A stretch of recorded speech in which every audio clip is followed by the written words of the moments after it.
Without further ado or procrastination, welcome, Pat. We can't wait to hear from you. Thank you. Thank you for having me. Um, when Laura asked me to come on Creative Mornings, she texted me what the topic was, and I said, "Oh God, I'm the biggest procrastinator there is. Why would you want me?" Um, but I'm not really.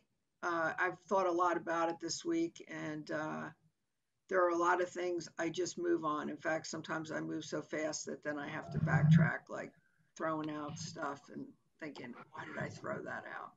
Or making a date with somebody, really just my wife will say, oh, we should get together with so and so. And immediately I have to have the date. And that really bugs her a lot. But so there's a lot of things I don't, but I did write down some things. COVID really, the pandemic really, um,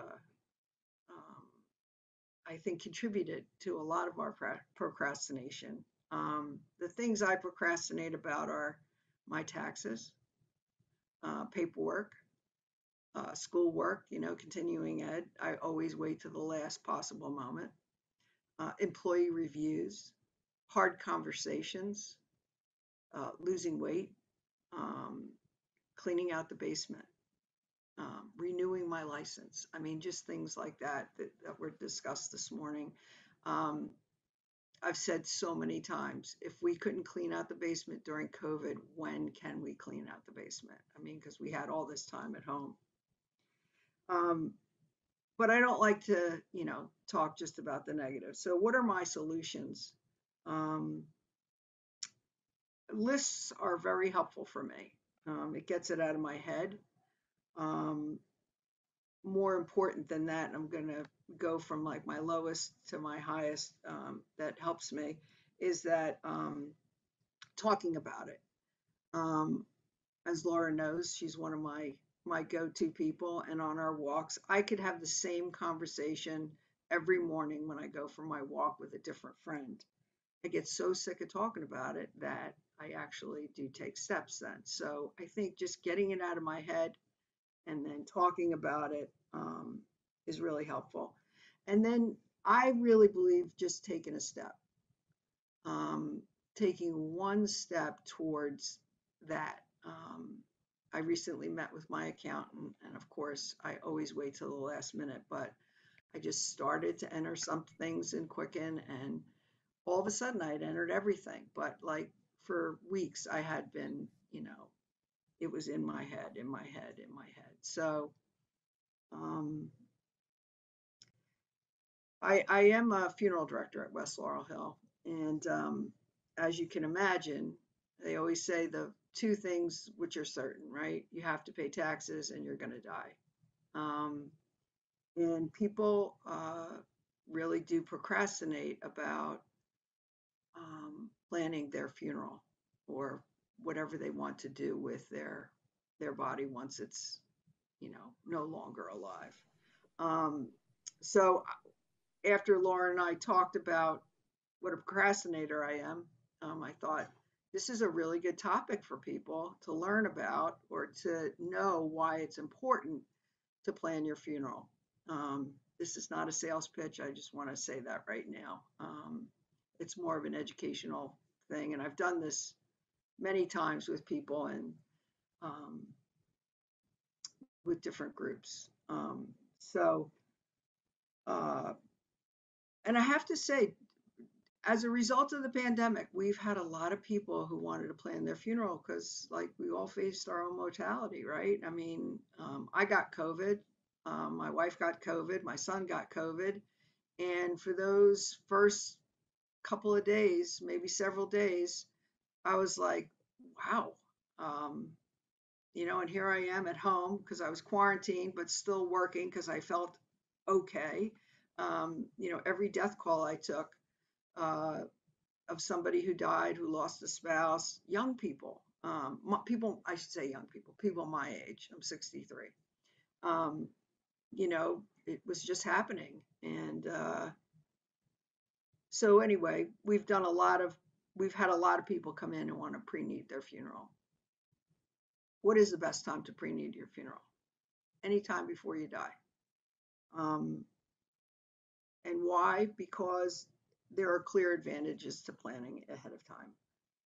For any of you who have ever planned a wedding, you would not do it the day before the wedding. Is that correct? So why leave the ultimate celebration of your life until the last minute? We call, when somebody dies and there's been no planning, we call it an at-need funeral. And they're very difficult for the family, not only because of the short time frame, but also because emotions are so high. I mean, people are grieving, they're in shock, especially if it's been a tragic or a sudden death. So people aren't clear-headed. They're experiencing grief and loss, and there are also a lot of financial decisions that could be a hardship on a family if there hasn't been a plan in place. So there's 4 reasons to plan your funeral.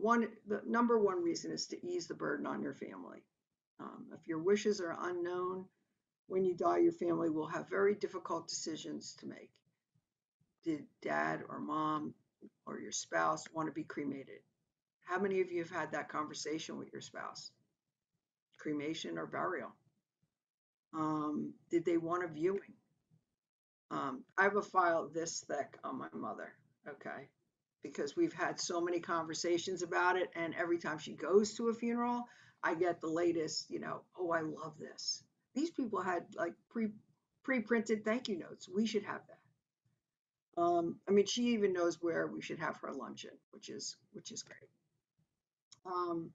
Would they want you to spend money on a casket, on a big casket, on a nice casket? Or would they be upset because you cheaped out on the casket? And obviously the person is dead, they won't know, but these are all the things that go through people's minds when there's a sudden death and there's no plan.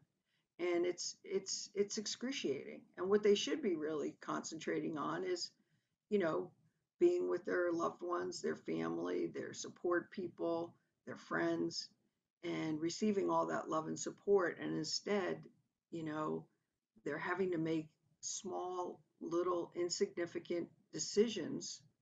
And even for me, I like hate asking them, well, do you want a guest book? Do you want programs? Do you want this? It's like, I feel like having to make decisions about retail items is just not right when you've lost a person you loved.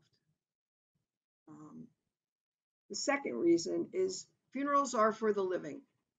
Psychologically, it provides a sense of closure for your loved ones so they can begin that healing process. And I've seen it time and time again. Families benefit emotionally and socially by honoring their loved ones and receiving all the love and support of their friends. And people feel good. I mean, I've gone from, the transfer, like when a person dies, especially at home, and going to that home. And I once had a guy, he was practically on the cot with his mother. He was so distraught. He didn't want us to take her. And he participated in a lot of different things around the burial. He helped dress her. He helped dig the grave for her. In our green section, you can do that.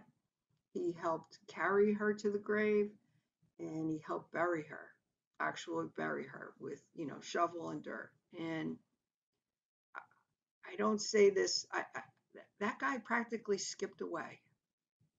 Like you could just feel like his lightness when we walked back to the funeral home. And it's because he went through all those steps. So it's difficult though to make the funeral, do the best planning in such a short period of time and when you're in such grief. And for funerals, just like weddings usually, unless you get remarried, there's no do-overs. But certainly with funerals, there's no do-overs. You only die once. 3, if you want your wishes to be followed, if you're bossy like me and you want it your way, even though you're not here, but you still want it your way. I'm very controlling.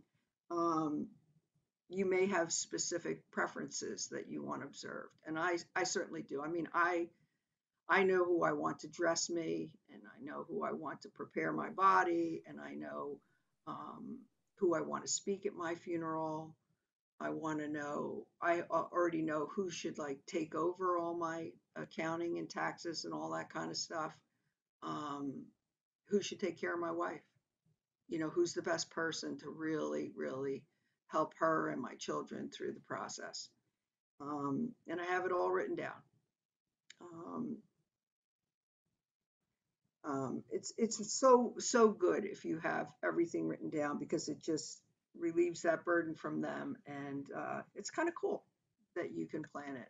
Like I said, my mother has a file this thick.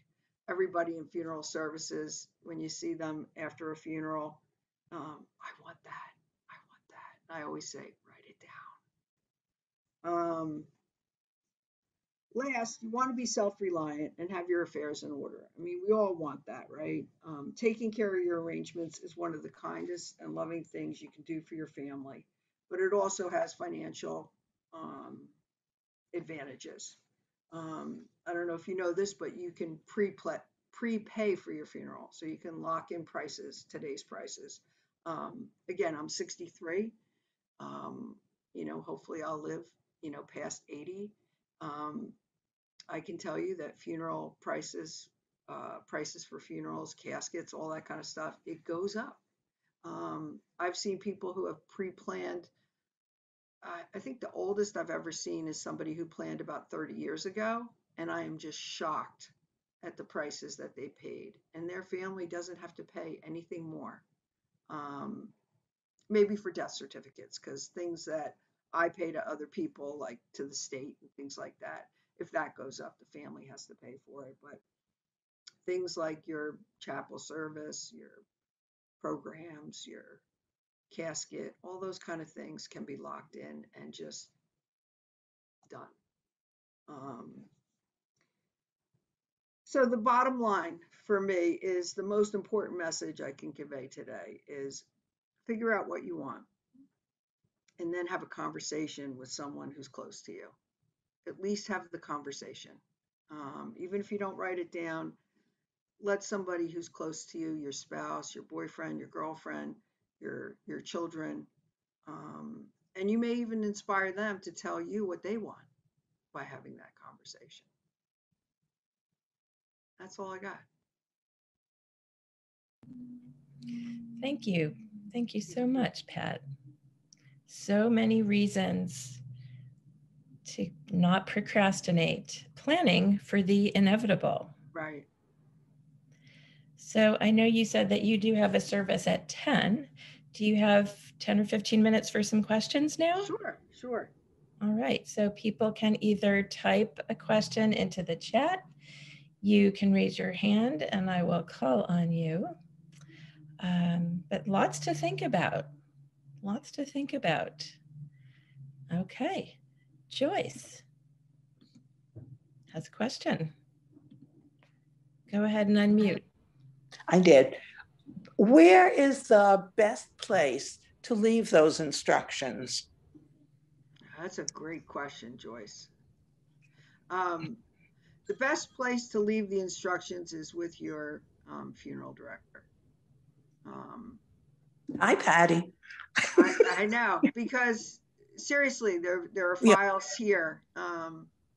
There's a document. Well, it's not in the will, right? Because sometimes the will is in your safe deposit box or somewhere else, and I think it's twofold. I think there's a document, and then there's also the conversation. So I think it's really important to have the document. When I did my document, I actually participated in a death and dying class, if you want to call it that, at a Buddhist temple not too long ago. I was invited by a friend, and they had a great document. Um, Everything on that document, including like who would you want to be notified? What are your networks? What are your who has your computer passwords?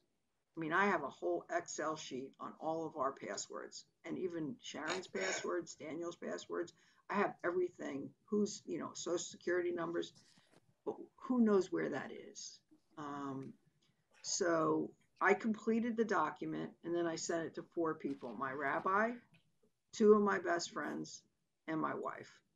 And I said, look, you don't even have to read this, but I'm sending it now, and I want you to save it in your computer. So. Okay. Thank you. You're welcome. Thanks so much. Kara's question is, what trends in funerals and burials are you seeing that are more in the green and sustainable trajectory? She said her partner wishes to be buried under a tree, and she knows about other trends like low chemical or no chemical burials and more common cremation. So that's a great question too. We are seeing a rise in cremation. Our cremation rate here is about 50%. In cities, it tends to be higher than, out in the suburbs and the more rural areas. They're still having a lot more traditional funerals. We have a green burial today, actually. And by green burial, they're still having a viewing, and there's, believe it or not, green embalming fluid. Embalming is not required by law for anything. It's not required for burial. It's not required for cremation. It is required if you're having a public viewing, which they are. And by public, I mean that it was advertised and just anybody can come. But if you only want your body to be viewed by your immediate family, you don't have to be embalmed. You just have to be kept in controlled temperature, and you can still be dressed and look beautiful. The casket has to be all wood, no metal.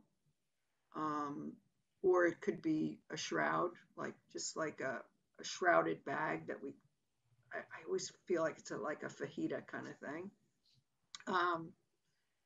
Or you could be in a wicker or seagrass basket.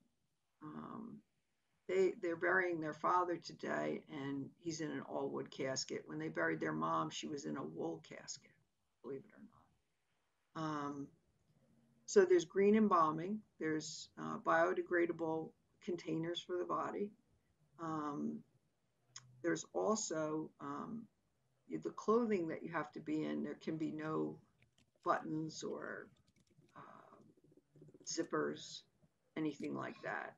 Anything that won't biodegrade. We had a guy who wanted to be viewed in his Elvis Costello, not Elvis Presley costume that he wore every Halloween, and it had a lot of glitter on it. And actually the family wanted the costume back. So after the service, we pulled him in the back, and we basically undressed him. And so he was buried in his cotton underwear, but that's green. And there's 2 green burial sites that I know of. One is here at West Laurel Hill, and then close by anyway. But I know we have people from all over the country, I guess. The other one is in Galloway Township, New Jersey. Super informative. Thank you so much. Another question that came in from Amy. Thank you, Amy. Can I prepay my 98-year-old mother's funeral without her knowing? Mom is clear about her desires, but doesn't want to have anything to do with this. But I think it'll be easier for me when the time comes. Oh, great question. Absolutely. So by law, funeral homes cannot accept money prior to a death, the funeral home themselves. But we can put the money in a trust or a funeral insurance policy. And that's what we use here, funeral insurance policies. It's just really easy. So you can take out an insurance policy on anybody you have, I don't know what the right word is, but like kind of a vested interest in. Like I could take out a life insurance policy on my spouse because her income, is of interest to me, right? It supports our family. So anyway, yes, you could come in, plan it, and then you would be the owner of the policy. It would be for your mom, and the policy is assigned to whatever funeral home you pre-plan with. I will tell you though, policies are portable, but they are irrevocable. So let's say you planned this funeral for your mom and it was $8,000, and you know, you had I don't know, something happened in your house and you had to get a whole new roof and you didn't have the $8,000 to do the roof. You couldn't take the money out of that policy to pay for your roof. It could only be paid for her funeral. However, if you and your mom moved, let's say you live in Philadelphia and you decided to move both of you to California, it wouldn't make sense for you to use the funeral home that you'd chosen here. Any funeral director can access that policy with a copy of your mother's death certificate. So it's portable in that way. The other thing is that and we've had this a lot during the pandemic, where people have planned a very traditional funeral, embalming, the hearse, a limousine, 2 hours visitation, and then a service, blah, blah, blah, blah, blah. Could be like $12,000. Well, during COVID, first of all, if somebody died of COVID, we didn't embalm them. Second, we couldn't offer limousine service because you couldn't be in an enclosed vehicle with other people. And we could have 10 people. That was the limit for a chapel service. At some point, we weren't even doing chapel services. It was just graveside. So where did all that money go that people invested in having this big elaborate service? It goes back to a beneficiary who's named on the policy. So we did a lot of refunds for people I'm sorry, I just got distracted by that chat that came in. Anyway, so hopefully I explained that enough so that you can do what you need to do for your mom. Thanks so much, Pat. And great question from Anne. More abstract question about working so closely with death and helping families plan for their and their loved ones' final wishes. What kind of impact has that had, if any, on other aspects of your life? And does recognizing life as finite help with other forms of procrastination, for example? I think so. I don't often sit in the chapel when there's a funeral, but we have a sound system back here, so we know what's happening, and we certainly know when it's about to end and things like that. And heard a lot of good eulogies about people, and it really makes you think, God, I wish I was more like that. Or God, you hear about these fantastic trips that people took, and you think, God, I would love to do that. And I can't say I act on everything for sure, but I do have more conversations. It really does. Going to a lot of funerals, and by going, I'm just saying I hear things. It really does inspire you to be a better person. It inspires me to be a better person. You hear, especially if you have a young death, somebody talking about a child who dies or a parent who dies. And inevitably, even if it's just a little text to my son or my mom, just telling them how much I appreciate them. So it has impacted me in that way. Just a lot more reflective and not putting off. And this is something I am really good about. If somebody comes into my mind, I'm going to call them and just say, you were on my mind. And people, my friends and family, they love that. They love that. So don't put off those calls. Somebody pops in, there's a reason.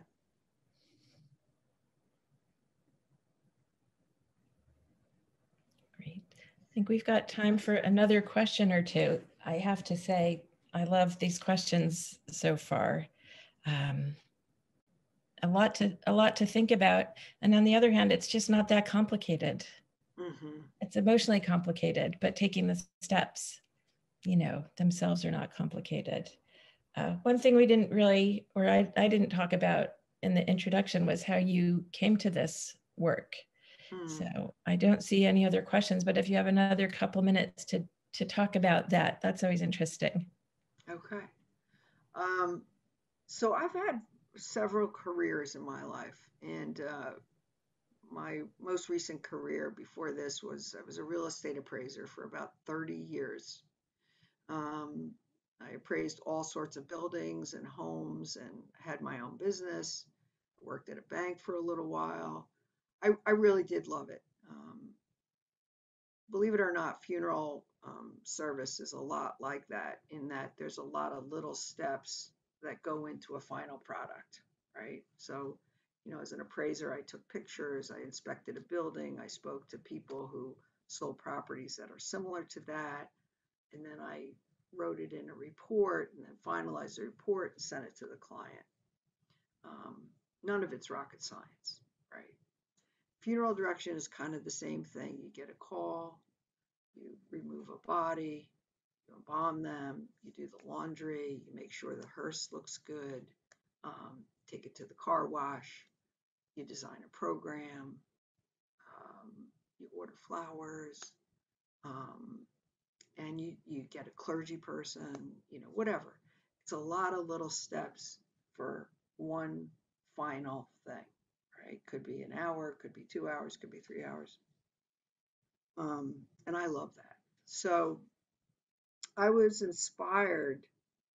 I thought about funeral service for a very long time. I was really inspired by I think I don't know where it was originally, but now I'm blanking on the name of the series. Laura, do you remember? Keep talking and I'll see if I remember. Yeah. It was about a funeral. Are you talking about 6 Feet Under, Pat? Yes. Believe it or not, I was really inspired by that. I love that. It was a great show. It was a great show. Very funny. And, yeah. I've been a member of the Hevra Kadisha. That's the volunteer Jewish burial society. And we do a ritual washing and dressing in linen shrouds and casketing of a person. It's a very beautiful thing. It's prayers and songs and just taking care of people in a very intentional way. And I've been doing that for almost 30 years.